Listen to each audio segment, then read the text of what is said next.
Napoleón, la campaña de Rusia, la batalla del río Moscova.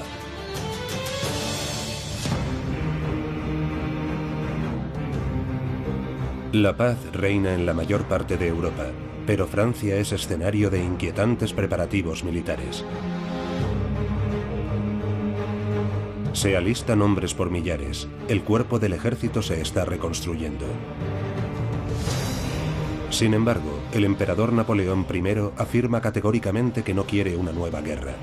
En 1811 Napoleón domina Europa, desde el Mediterráneo hasta el río Niemen. Para enfrentarse a los ingleses cuenta con el apoyo de Rusia. Después de su victoria sobre el zar Alejandro I en la batalla de Friedland en 1807 y el Tratado de Tilsit, Francia y Rusia se convierten oficialmente en aliados. Pero Alejandro reprocha a Napoleón su política expansionista y, vulnerando sus acuerdos, autoriza el acceso a sus puertos a los barcos mercantes ingleses. Para Napoleón, así, Rusia está actuando como enemigo de Francia. Hermann de Caulaincourt fue embajador de Francia en San Petersburgo durante 4 años. Por tanto, conoce perfectamente Rusia. Me han informado de que se os echa mucho de menos en San Petersburgo y que incluso se celebró un banquete en vuestro honor por vuestra marcha. ¿Os habéis vuelto ruso, Caulaincourt? Sabéis perfectamente, señor, que hace 2 años que estoy solicitando mi regreso a París. 2 años sí, durante los que espero hayáis aprovechado para conocer mejor a vuestro amigo Alejandro. Bien, ¿por qué se niega a cerrar sus puertos a los ingleses? No es algo que se pueda considerar una declaración. Hace 4 años, cuando firmamos la paz en Tilsit, me dijo: odio a los ingleses tanto como vos. Y yo le respondí: en tal caso la paz está hecha. Pero él no ha mantenido su palabra. Fuisteis vos quien invadió Alemania. Vos apoyasteis a los polacos y reunisteis tropas en las fronteras en pleno periodo de paz. Caulaincourt había sido anteriormente su ayudante de campo. Había sabido ganarse su confianza y su benevolencia. Pero a pesar de su admiración por Napoleón, no se deja cegar. Ve claramente su juego y teme por Francia. Nada puede justificar una campaña que os llevaría tan lejos de París. Ya ha habido demasiados muertos en los campos de batalla. Ah, Caulaincourt, no entendéis nada de política. Rusia es inmensa. Su clima es severo. Os dejarán avanzar y consumiros a marchas forzadas. Rehusarán el combate. Esperarán al invierno. ¿Ya no confiáis en mí? Caulaincourt, no os preocupéis. Considerad la guerra de Rusia la guerra del sentido común. La guerra. La palabra se ha pronunciado finalmente. En el transcurso de los meses siguientes, Napoleón seguirá reuniendo a sus ejércitos procedentes de los 4 puntos cardinales de Europa y los conducirá hacia las fronteras del Imperio ruso. Por su parte, el zar Alejandro sabe que la confrontación es inevitable. Durante un tiempo duda entre 2 estrategias: ir al encuentro de los franceses o atraerlos hacia Moscú. Para poder burlar la vigilancia de los espías franceses, el plan debe permanecer secreto para la mayor parte del Estado Mayor y el pueblo ruso. Napoleón continúa ignorando las llamadas a la prudencia. Como constata Caulaincourt, ha retomado la senda irresistible de la fatalidad que le arrastra.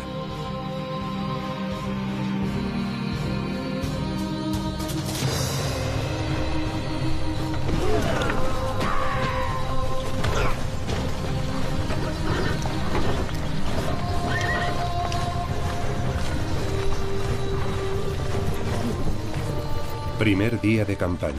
500.000 de hombres. En las columnas se habla francés, pero también italiano, alemán, polaco, portugués, español. El ejército de las 20 naciones.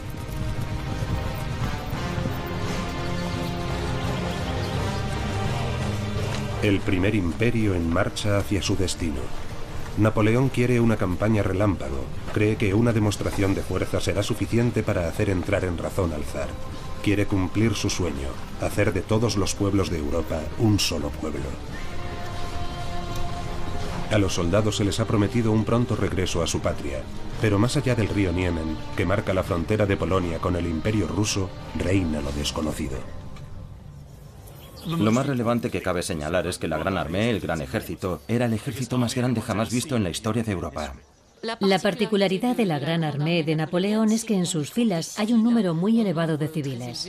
Algunos oficiales e incluso suboficiales llevaron con ellos a sus mujeres, a veces a sus hijos, a sus amantes, etc., lo que hacía que la caravana del ejército fuera a veces bastante diversa. Algunos están con él desde la campaña de Egipto. Son los viejos veteranos que constituyen la columna vertebral de la Gran Armée. Confían en él, siguen a aquel hombre, que para ellos es una estrella, un genio.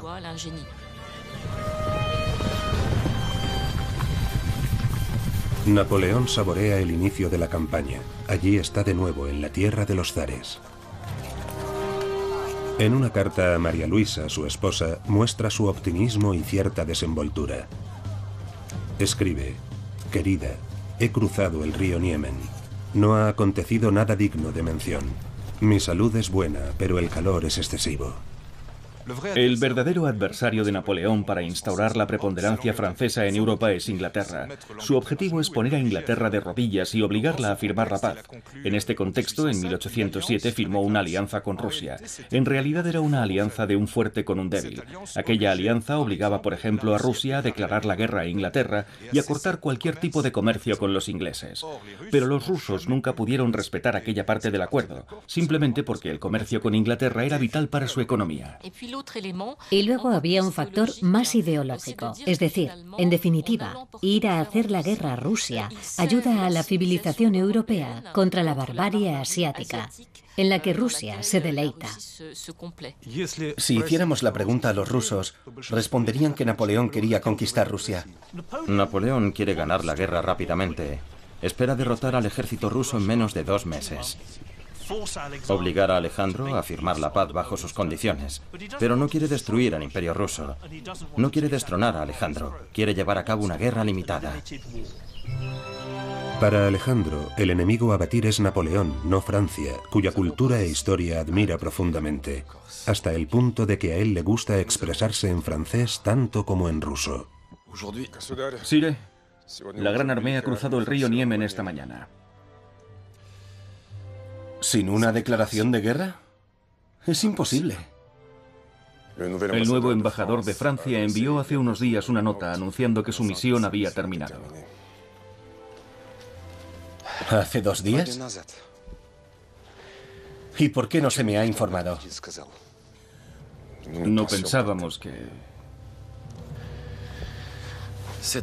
Esa era su declaración de guerra. Estamos preparados para librar batallas, Sire. No comparto vuestra opinión, general. No.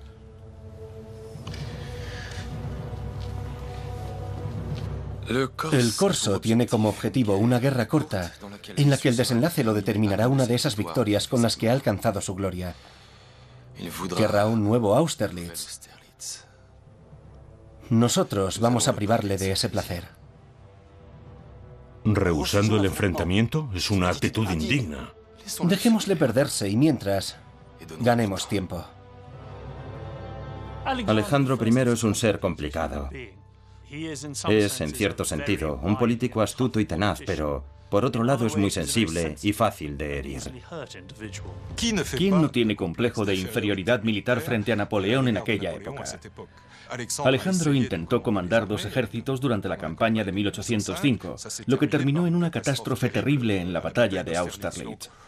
De manera que el zar es consciente de que no es un gran militar y por primera vez en la historia de Rusia, en 1812, se comprometerá a no tomar personalmente el mando de su ejército. Alejandro ha aprendido, por tanto, de su derrota en Austerlitz en 1805. Napoleón hábilmente le había hecho creer que solo disponía de 40.000 hombres, cuando en realidad disponía del doble. Atrapados, engañados y humillados, el zar y su aliado austriaco habían dejado 16.000 muertos en el campo de batalla. La primera de una serie de victorias de la Gran Armée, el Gran Ejército, hasta su entrada en Rusia 7 años más tarde. Para presionar a Alejandro, los espías franceses hacen circular manifiestos en los pueblos. Ve a ver. Para sembrar la discordia entre los campesinos rusos. El emperador Napoleón no es vuestro enemigo. Ayudadle a derrocar a los dirigentes que os oprimen. Os espera la libertad y una vida mejor. 30 millones de campesinos viven en la esclavitud. La menor reacción contra la nobleza es cruelmente reprimida. Sin duda, sueñan con la libertad.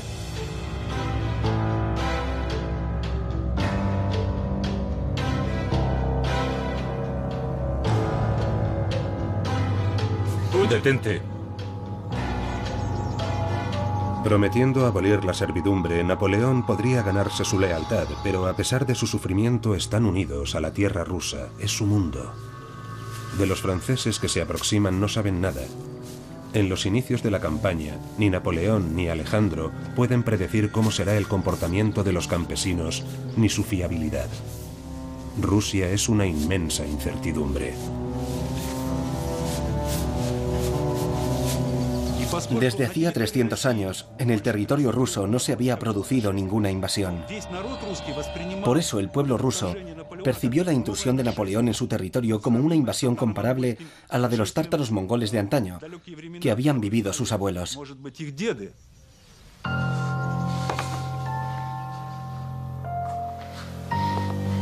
Panfil Nazarov tiene solo 20 años, pero el zar necesita soldados para combatir contra Napoleón, a quien se presenta como el anticristo. Y Panfil, por ser joven y soltero, es designado oficialmente por la comunidad de la aldea.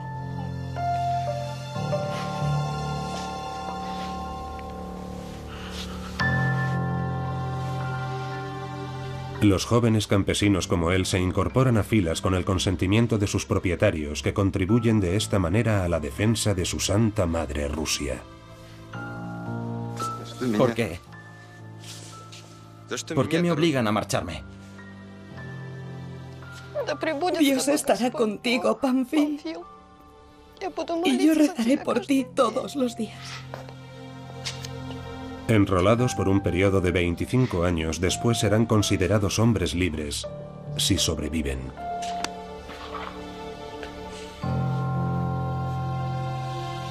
Panfil Nazarov realizará el difícil aprendizaje de la vida de soldado y pronto estará listo para enfrentarse a la Gran Armée.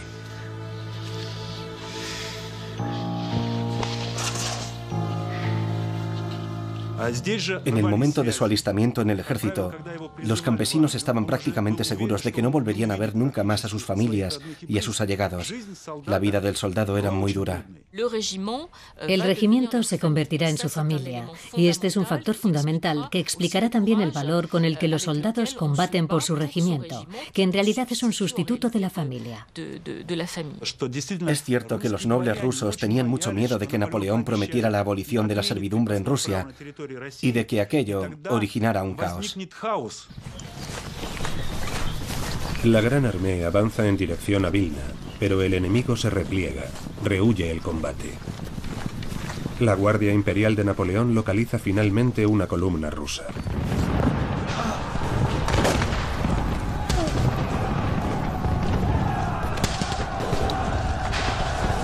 Primer enfrentamiento, primer cuerpo a cuerpo. Los dos bandos juran morir antes que ceder una pulgada de terreno. Un cruel anticipo de los combates por venir.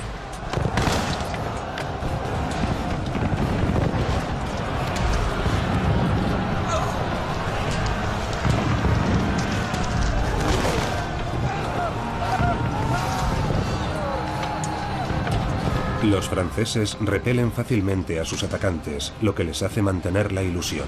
La capitulación del zar es solo cuestión de días.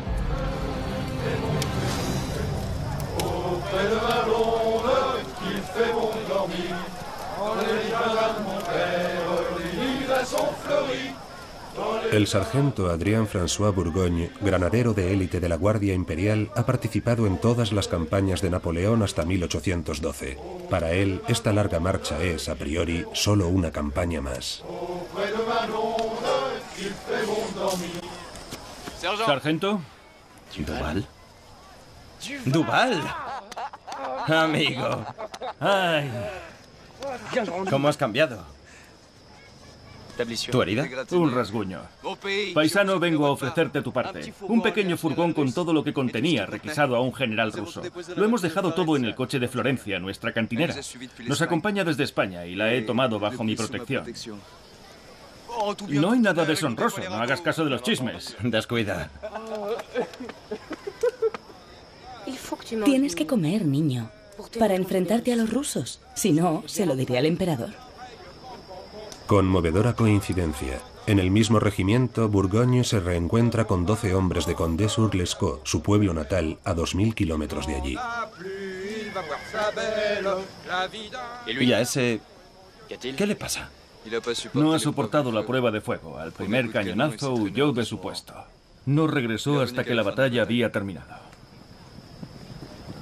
Ya.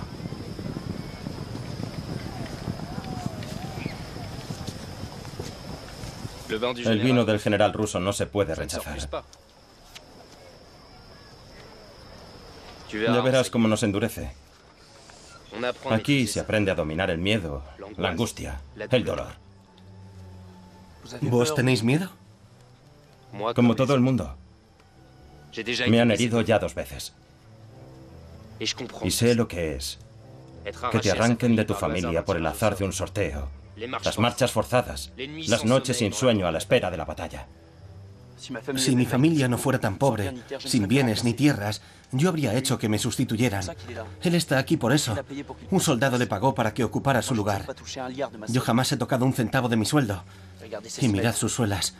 Deberían durarle 3 años. ¿Qué hacemos aquí? ¿Lo sabéis vos? ¿Por quién combatimos? El sargento Burgogne eligió hacer carrera en el ejército. Desde su punto de vista, Napoleón es infalible.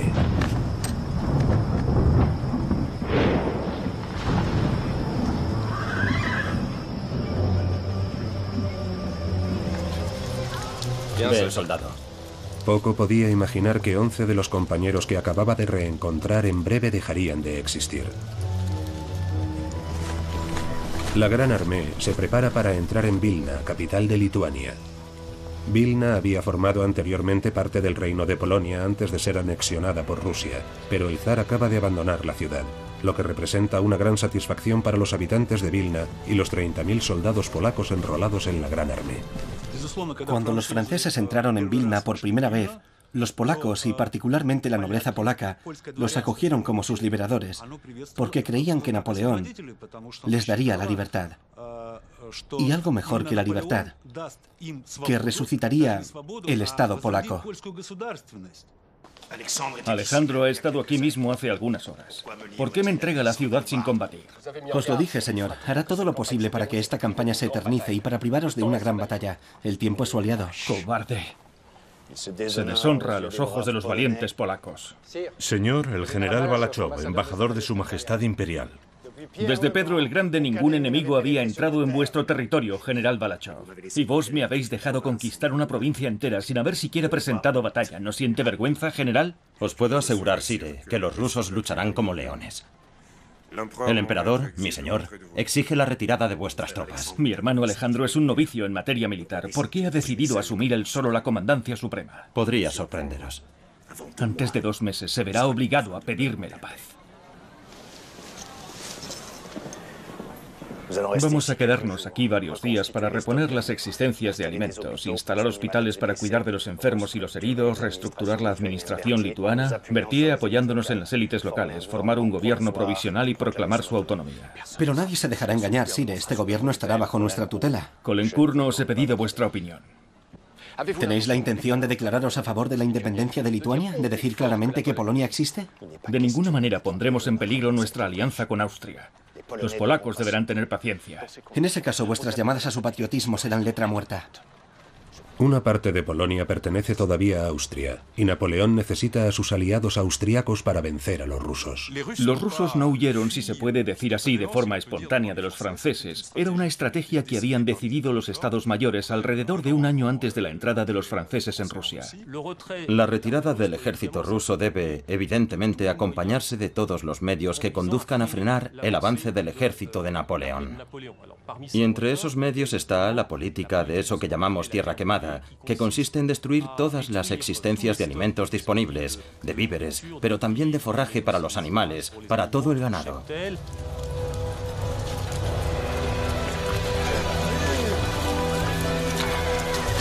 En persecución del elusivo ejército ruso, la Gran Armée abandona Vilna a marchas forzadas, recorriendo entre 20 y 40 kilómetros diarios, cada vez más lejos, cada vez más al este. Debido a las lluvias torrenciales, es necesario luchar a cada paso con el barro para que las botas no queden atrapadas en él. Los rusos han quemado molinos y almacenes, por lo que falta alimento para la caballería. Se arranca la paja podrida de las cabañas, pero los caballos se están muriendo. Hay escasez de pan, disentería, heridos a los que no se puede cuidar. Pronto habrá miles de merodeadores y desertores.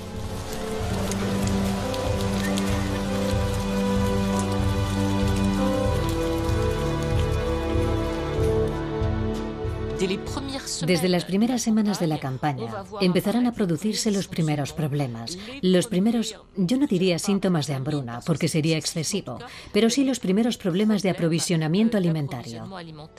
Hay indudablemente varias decenas de miles de hombres practicando el merodeo que viven a expensas del ejército y no pueden ser operativos en términos militares. Para fortalecer las filas de su ejército y recuperar la cohesión, Napoleón tiene más que nunca necesidad de una gran batalla que ansía desde hace semanas. A lo lejos, una multitud de puntos luminosos, los campamentos del ejército ruso. El ejército del zar. El momento tan esperado. Están ahí, preparados, ante sus ojos.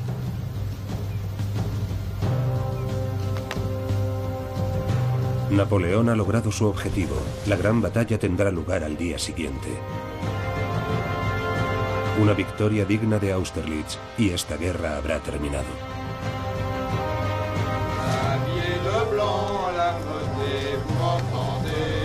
El sargento Bourgogne y sus hombres se preparan para el enfrentamiento. Se limpian las armas, se comprueban los fusiles. Se recorta la ropa para vendar las heridas. En el campo de batalla, cada uno debe ser capaz de curarse a sí mismo. Algunos escriben su testamento, sus últimas voluntades, pero sueñan con volver a ver a sus mujeres y a sus hijos. Otros, aparentemente despreocupados, cantan o duermen.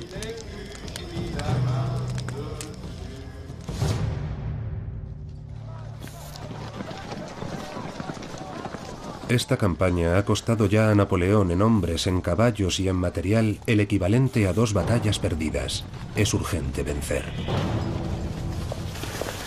Señor, venid a ver, rápido. Ya voy, Caulaincourt. Buenos días, señores.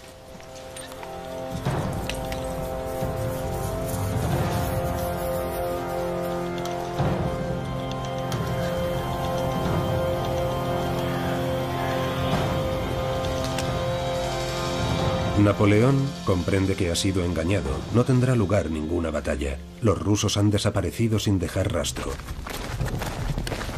Por tanto, hay que volver a ponerse en marcha incansablemente camino de Smolensk. El verano ruso es tórrido. El agua potable empieza a faltar. Algunos batallones solo tienen cerveza para calmar la sed, pero se mantienen en pie y avanzan. A pesar de todas las dificultades en el inicio de la campaña, Napoleón tiene una estrategia, está allí para hacer la guerra. Y esta estrategia casi triunfará porque con los movimientos de sus diferentes tropas obliga a los ejércitos rusos a reunirse alrededor de la ciudad de Smolensk.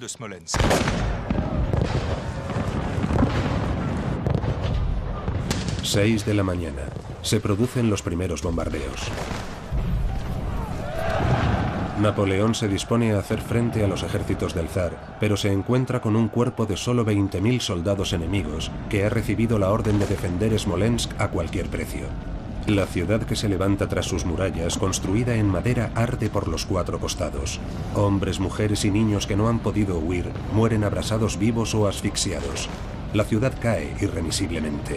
Napoleón sale por tanto victorioso, pero la tenaz resistencia de los defensores de Smolensk ha permitido que el grueso del ejército ruso escape en dirección a Moscú.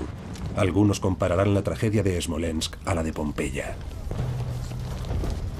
Parece la erupción del Vesubio. Hermoso espectáculo, ¿no os parece, caballerizo mayor? Espantoso, señor. Bah, recordad estas palabras. El cuerpo de un enemigo muerto siempre huele bien. Proverbio romano. Sire, os pido permiso para retirarme. Son los rusos los que alimentan este incendio mientras su ejército se esconde, Caulaincourt. Cuando lo honorable para vuestro amigo Alejandro sería medirse al menos una vez conmigo.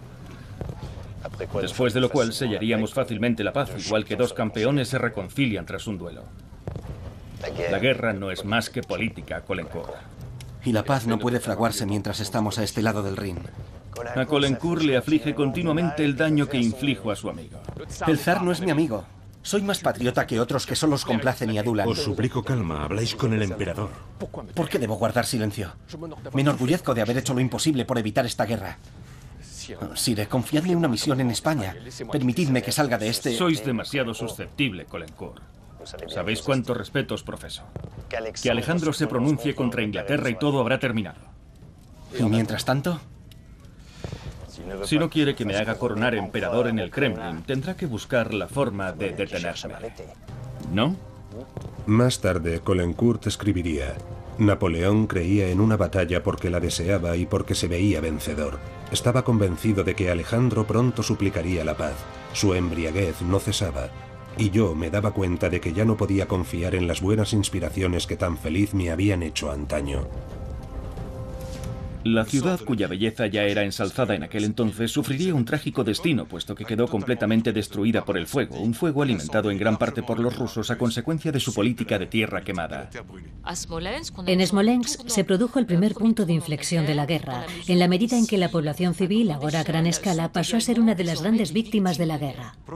Se considera que la toma de la ciudad de Smolensk marcó el inicio de la guerra patriótica contra los ocupantes franceses. Napoleón, el invasor, hace constituir en Smolensk un concejo municipal compuesto por ciudadanos rusos obligados a obedecer bajo pena de represalias y retribuidos en moneda francesa. El emperador ordena cobrar a la población una contribución en forma de trigo, ganado y forraje. Estos duros gravámenes exacerban el odio contra los ocupantes franceses. Sin embargo, los rusos no entienden por qué el zar Alejandro entrega de esa forma, sin oponer resistencia, sus ciudades y sus tierras. Esta situación generaría una primera crisis muy profunda de confianza entre el zar y el pueblo, pero también una crisis de confianza en el seno del propio ejército imperial. Carta del general Bagration a su amigo Ermolov. Me avergüenza llevar este uniforme. Es un suplicio. Nos han dispersado como meros peones para quedarnos luego de brazos cruzados bostezando de aburrimiento a lo largo de nuestras fronteras. Siento tanta repugnancia que temo perder el juicio. Voy a cambiar mi uniforme por una blusa de campesino. A fuerza de retirarse, los soldados rusos tienen la impresión de estar comportándose como unos cobardes. Su moral está por los suelos. Vuestro ejército, Sire, tiene 1000 oficiales alemanes. Todos los extranjeros que ordenan la infame retirada de vuestras tropas han dejado de inspirar confianza. Por eso he convocado esta reunión. He de nombrar un generalísimo que sepa concitar al ejército y al pueblo alrededor de su figura. De dicho nombramiento dependerá el resultado de la guerra. Yo propongo al general Kutuzov. Kutuzov no gozaba del aprecio de Alejandro I. Para empezar, porque su sola presencia le recordaba el fracaso de Austerlitz, en el que Kutuzov había expresado un punto de vista diferente que el zar no había seguido, lo que se tradujo en un tremendo fiasco. Según cuentan las fuentes, el general Kutuzov sentía pasión por la comida y también por las mujeres. Algunas denuncias dirigidas a Alejandro por sus generales informaban que tanto en su residencia como en campaña se habían encontrado chicas vestidas de cosacos. Eran las encargadas de calentarle la cama. Mientras que Alejandro era un hombre muy mojigato, y desde ese punto de vista existía también una cierta incompatibilidad de estilo, por así decirlo, entre los dos hombres. Para emprender una guerra de liberación, una guerra patriótica, necesitamos un militar ruso. En ese caso, el general Tormasov cumplirá con creces. Kutuzov, señor, es el más veterano. Nuestros mejores generales, Bagration, Benishen, aceptarán servir bajo sus órdenes. El perdedor de Austerlitz. Eso no le impide gozar de gran favor en la opinión pública. Ha sido elegido por unanimidad líder de las milicias de San Petersburgo y de Moscú. Su popularidad y sus hazañas hablan por sí solas, y su valentía es incontestable.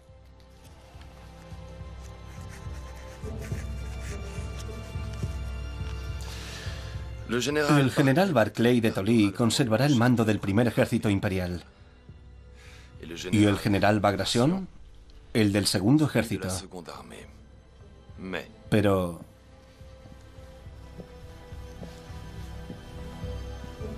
Kutuzov será el nuevo generalísimo.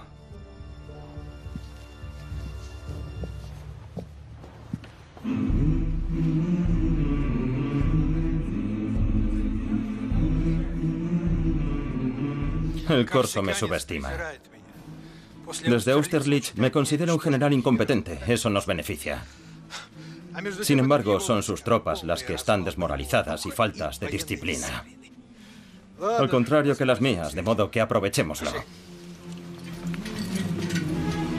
Recién designado, Kutuzov exalta el patriotismo de sus tropas. Camaradas, les escribe, cumplid con vuestro deber, pensad en el sacrificio de vuestras ciudades incendiadas y en vuestros hijos que imploran vuestra protección. Pensad en vuestro emperador Alejandro, vuestro señor, que os considera la energía que sustenta su fuerza.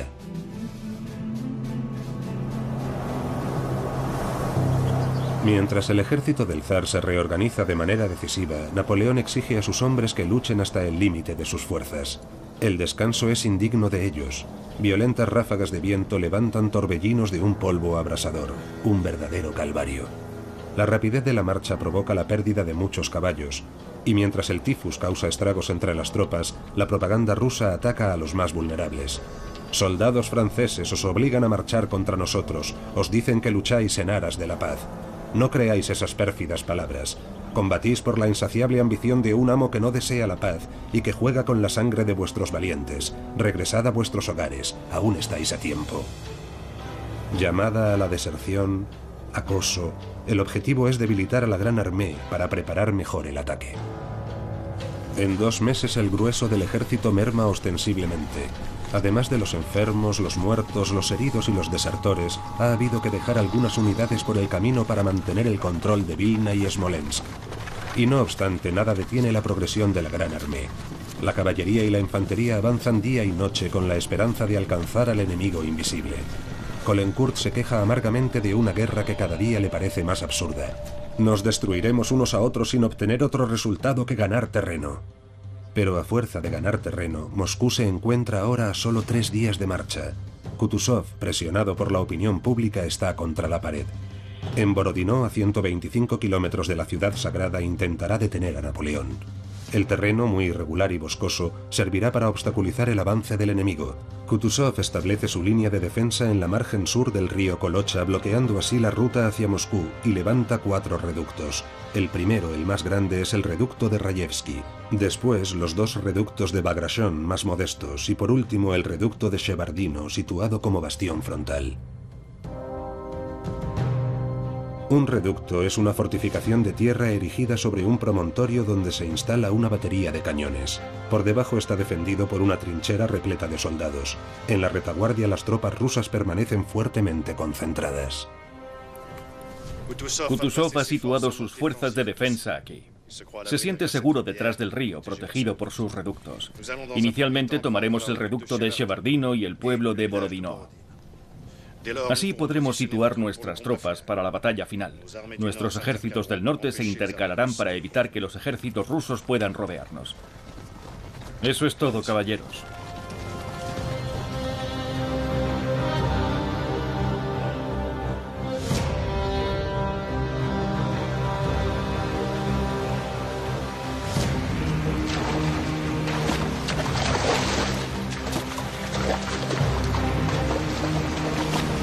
$140.000 hombres conforman la Gran Armée frente a 150.000 del lado ruso.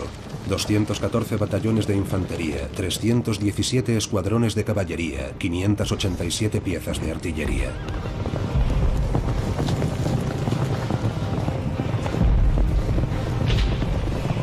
El ruido de los cañones despierta una gran alegría en los franceses y una extraña sensación de alivio, ya que es evidente que los rusos esta vez no han abandonado el campo de batalla. Los dos ejércitos lucharán en dos puntos altamente estratégicos: el pueblo de Borodino, que se encuentra en la ruta hacia Moscú, y el reducto de Shevardino, cerrojo principal de la línea defensiva rusa.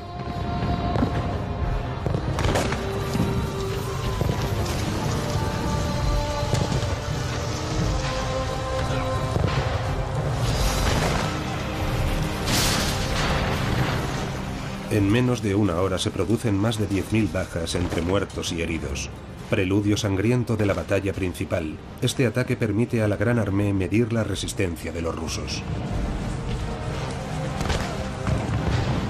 Incluso heridos, en lugar de implorar ayuda, los rusos se niegan a rendirse y parecen decididos a morir allí mismo.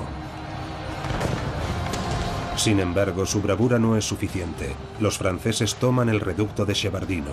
Pese a las numerosas bajas, la primera etapa del plan de Napoleón es un éxito.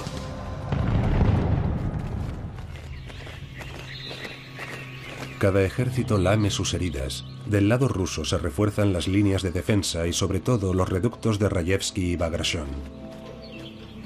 Kutuzov organiza una solemne procesión con la Virgen de Smolensk. Panfil Nazarov, al igual que sus camaradas, implora la protección divina con la mente puesta en los suyos y en las palabras que no pudieron decirse. Porque hay que estar dispuesto a morir por Dios, por el zar y por la sagrada Rusia. Nunca los rusos han orado con tanto fervor como hoy, escribe el poeta Glinka. En esos momentos, nuestros corazones y nuestras almas mantienen una conversación secreta con la divinidad.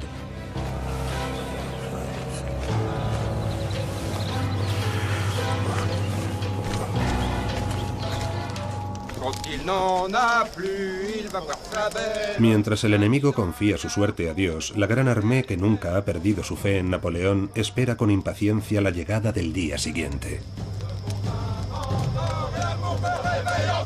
¡Viva el emperador! ¡Viva! ¡Viva el emperador! ¡Viva! ¡Viva el emperador! ¡Viva! El emperador ha dormido mal. Caulaincourt. Gracias. Se ha acostado a las 3 de la madrugada preocupado de que los rusos puedan evaporarse una vez más. Pero al salir de su tienda recupera la confianza. La primera luz del amanecer le recuerda el sol de Austerlitz. El día anterior ha redefinido su plan de batalla. Quiere destruir el flanco sur de las fuerzas enemigas y atacar las formidables fortificaciones erigidas por los rusos, concretamente el gran reducto de Rayevsky. La Guardia Imperial del Emperador permanecerá en la retaguardia, lista para intervenir en caso necesario. Soldados, he aquí la batalla que tanto habéis anhelado. De vosotros depende ahora la victoria, nuestro pueblo la necesita. Ella os procurará abundancia, buenos alojamientos y un pronto regreso a la patria.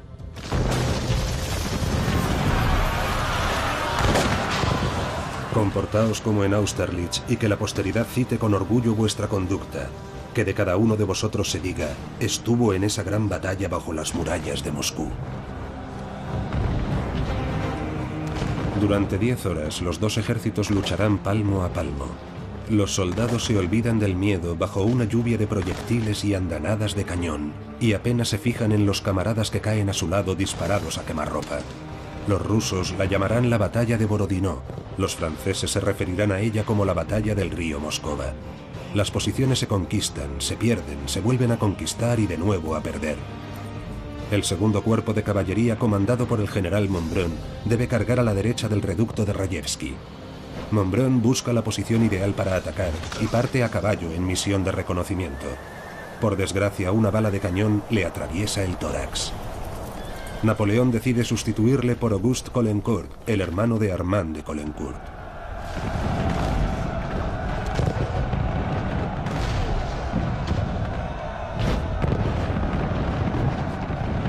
La infantería rusa, desestabilizada por la herida mortal del general Bagration, se recompone y redobla sus esfuerzos para recuperar el terreno perdido. Los actores de esta carnicería hablan de un infierno, de un cielo que arde en llamas, del apocalipsis, de cañones que escupen muerte. Caulaincourt tiene entonces un terrible presentimiento. A las 15 horas, su hermano Auguste, a la cabeza del 5º regimiento de coraceros, apoyados por 2 divisiones y 2 batallones de infantería, toma al asalto el gran reducto de Rayevsky. Los rusos se ven obligados a batirse en retirada. Los heridos imploran la muerte para acabar con el terrible sufrimiento que padecen. Los rusos han abandonado sus posiciones, pero su ejército no ha sido destruido. La batalla ha sido terrible y dantesca, pero para que haya un vencedor, tiene que haber un vencido. Resulta muy difícil evaluar el resultado de la batalla de Borodino, porque Napoleón y Kutuzov se habían marcado unos objetivos, y ni Napoleón ni Kutuzov los alcanzaron. El objetivo de Napoleón era derrotar completamente al ejército ruso, y el objetivo de Kutuzov era detener a los franceses y proteger Moscú. ¿Qué significaba ganar una batalla en aquella época? Se consideraba que el ejército que se adueñaba del campo de batalla era el vencedor. En la batalla del río Moscova no existe la menor duda, ya que los rusos se retiraron y el ejército francés se adueñó del campo de batalla. Por lo tanto, Napoleón ganó la batalla del Moscova. Si bien es cierto que a nivel estratégico la batalla del Moscova contribuyó a un debilitamiento aún mayor de la Gran Armée, y basándose en esto, los rusos la reivindican como una victoria. Una forma de poner de acuerdo a todo el mundo sería decir que los franceses ganaron la batalla del Moscova y que los rusos no perdieron la batalla de Borodino.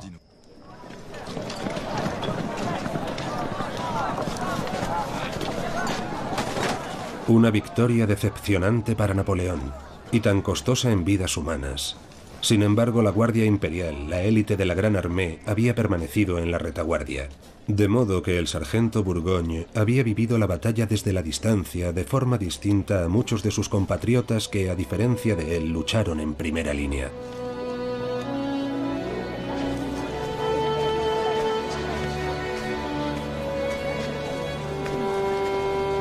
Napoleón, prudente, quizá demasiado prudente, no había querido correr el riesgo de debilitar su guardia imperial. Sin embargo, si hubiera lanzado a Bourgogne y a sus hombres al fragor de la batalla, la victoria podría haber sido más impactante. Podrían haberse salvado vidas. Los camaradas de Bourgogne quizá habrían vuelto a sus casas sanos y salvos. Y con ellos tantos héroes, soldados, oficiales, generales.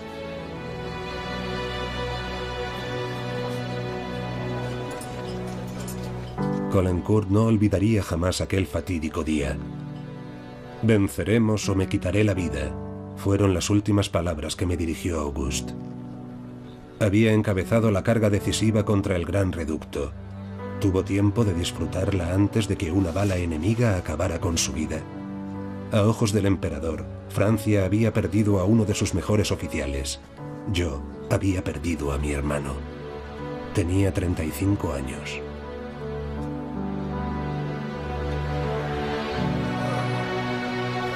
¡Ayudadme! ¡Ayudadme!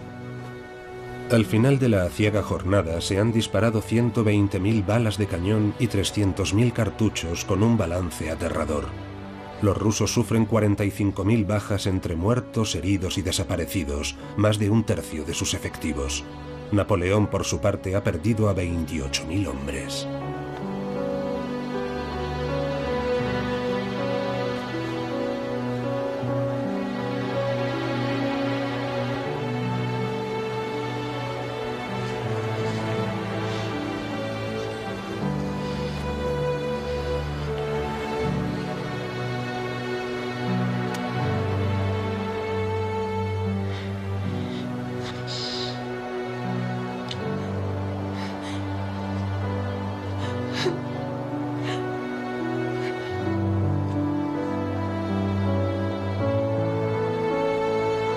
La hecatombe pone de manifiesto las limitaciones de los servicios sanitarios. Numerosos heridos agonizan en el campo de batalla sin recibir auxilio.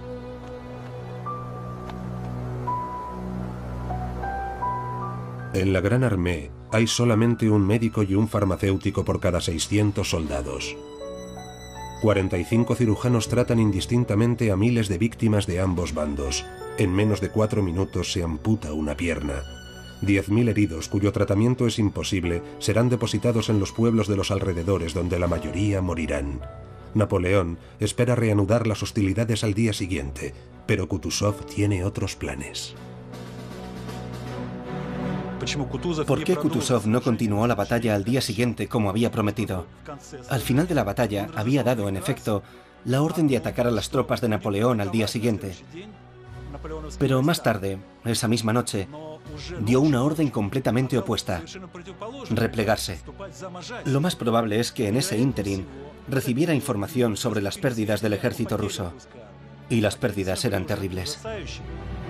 En presencia de sus generales, Kutuzov sopesa los pros y los contras de una nueva batalla, y finalmente no tiene más remedio que admitir que sus tropas no se encuentran en condiciones de detener a Napoleón, y por lo tanto es más prudente conservarlas y darles tiempo para recuperarse.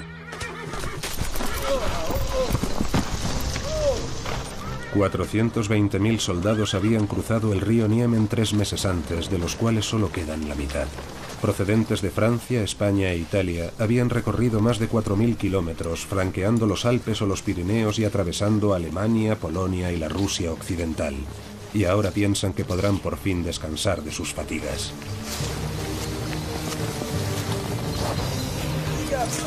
Napoleón sigue convencido de que la llegada de la Gran Armée a las puertas de Moscú será el golpe de gracia que obligará a Alejandro a negociar.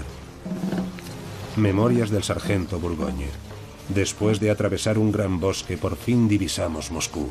En esos momentos uno se olvida de todo, de los peligros, de la fatiga, de los camaradas caídos. Ahora solo importa una cosa: el placer de entrar en la ciudad prometida. Pero Napoleón, que soñaba con una entrada triunfal como conquistador, igual que en Viena o Berlín, descubre que Moscú ha quedado desierta y que ninguna personalidad acudirá a entregarle las llaves de la ciudad. Solo 10.000 moscovitas de una población de 260.000 han permanecido en la capital porque carecían de los medios o de tiempo para escapar.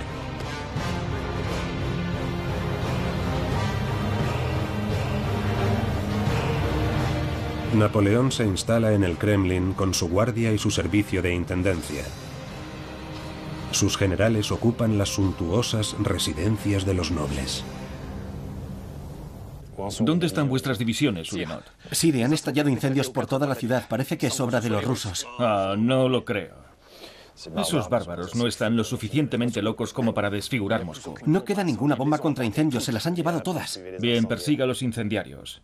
Y que los ahorquen en el acto.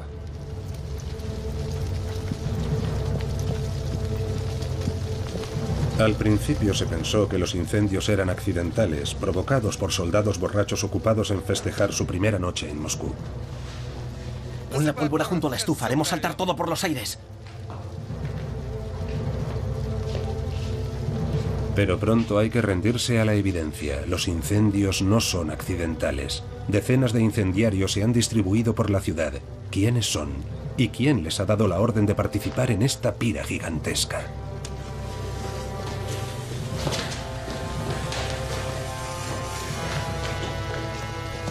¡Alto! ¡Capturadlos!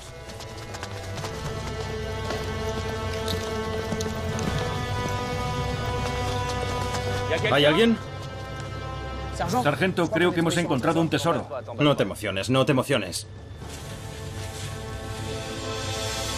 ¡Al suelo!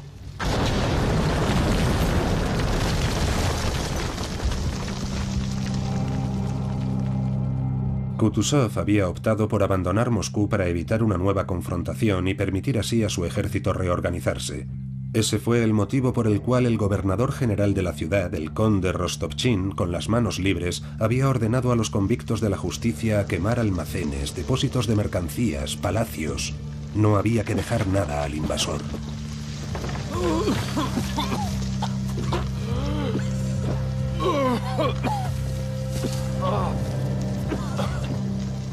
¿Estáis bien?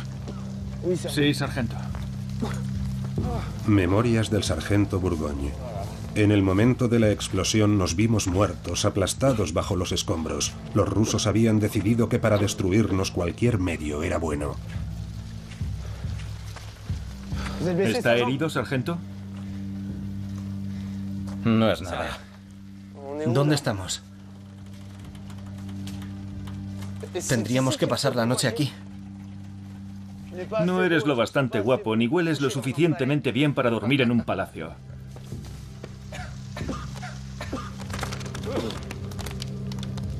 Sargento, venga a ver esto. Vaya. ¿Qué hacemos, sargento?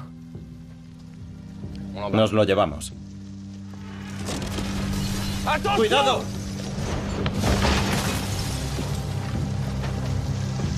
Todo está a punto de derrumbarse. Larguémonos. Vamos. El peligro está en todas partes. La gran armée de Napoleón ha caído en una trampa de fuego. Rodeado por las llamas y cegado por el humo, aún sueña, sin embargo, con la victoria. Después de su victoria sobre el zar Alejandro I en la batalla de Friedland en 1807 y el Tratado de Tilsit, Francia y Rusia se convierten oficialmente en aliados. Pero Alejandro reprocha a Napoleón su política expansionista y, vulnerando sus acuerdos, autoriza el acceso a sus puertos a los barcos mercantes ingleses. Para Napoleón, así, Rusia está actuando como enemigo de Francia. Hermann de Caulaincourt fue embajador de Francia en San Petersburgo durante 4 años. Por tanto, conoce perfectamente Rusia. Me han informado de que se os echa mucho de menos en San Petersburgo y que incluso se celebró un banquete en vuestro honor por vuestra marcha. ¿Os habéis vuelto ruso, Caulaincourt? Sabéis perfectamente, señor, que hace 2 años que estoy solicitando mi regreso a París. 2 años sí, durante los que espero hayáis aprovechado para conocer mejor a vuestro amigo Alejandro. Bien, ¿por qué se niega a cerrar sus puertos a los ingleses? No es algo que se pueda considerar una declaración. Hace 4 años, cuando firmamos la paz en Tilsit, me dijo... Odio a los ingleses tanto como vos. Y yo le respondí, en tal caso la paz...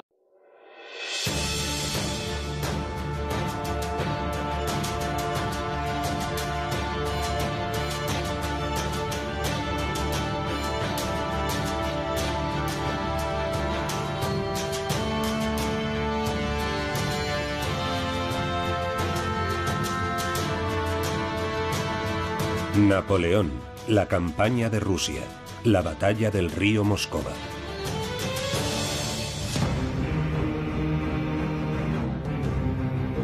La paz reina en la mayor parte de Europa, pero Francia es escenario de inquietantes preparativos militares. Se alistan hombres por millares, el cuerpo del ejército se está reconstruyendo. Sin embargo, el emperador Napoleón I afirma categóricamente que no quiere una nueva guerra. En 1811 Napoleón domina Europa, desde el Mediterráneo hasta el río Niemen. Para enfrentarse a los ingleses cuenta con el apoyo de Rusia. La paz está hecha. Pero él no ha mantenido su palabra. Fuisteis vos quien invadió Alemania. Vos apoyasteis a los polacos y reunisteis tropas en las fronteras en pleno periodo de paz. Caulaincourt había sido anteriormente su ayudante de campo. Había sabido ganarse su confianza y su benevolencia. Pero a pesar de su admiración por Napoleón, no se deja cegar. Ve claramente su juego y teme por Francia.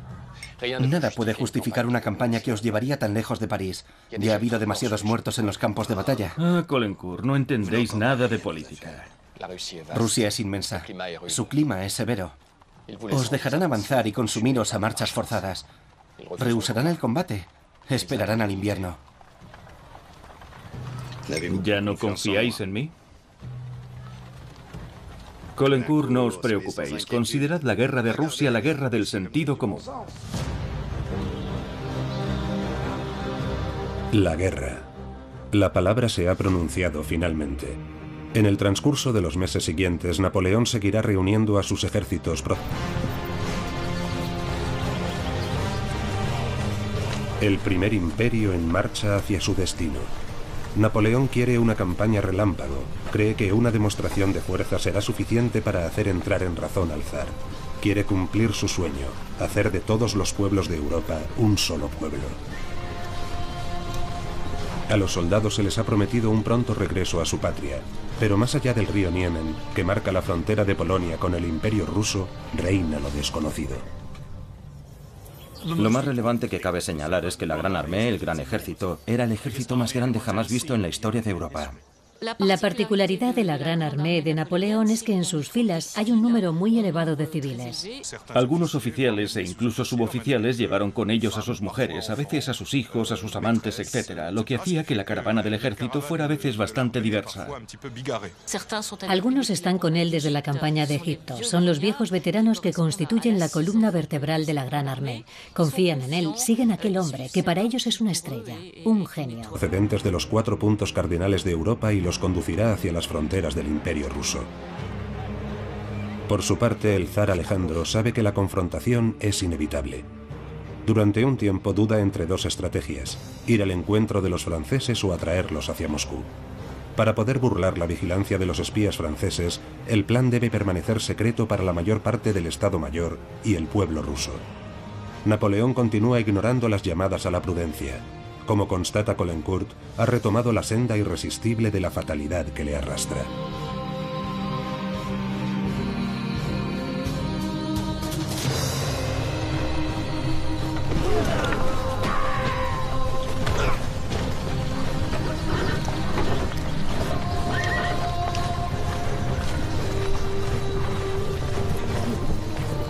Primer día de campaña. 500.000 de hombres. En las columnas se habla francés, pero también italiano, alemán, polaco, portugués, español. El ejército de las 20 naciones.